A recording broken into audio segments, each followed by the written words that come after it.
Hi!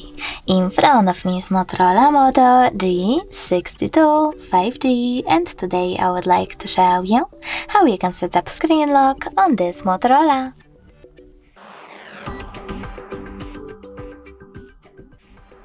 First of all, go into settings and scroll down.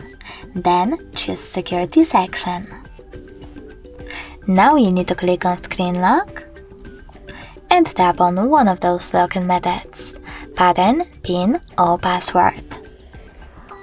Over here, enter your login method, and in order to redo it, choose clear at the bottom left corner.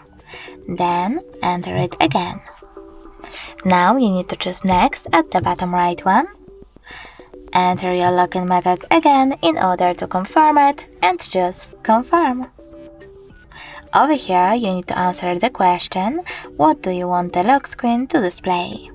Show all notification content, show sensitive content only when unlocked, or don't show notifications at all. I will go with the last option, so I have to click on it and tap on Done.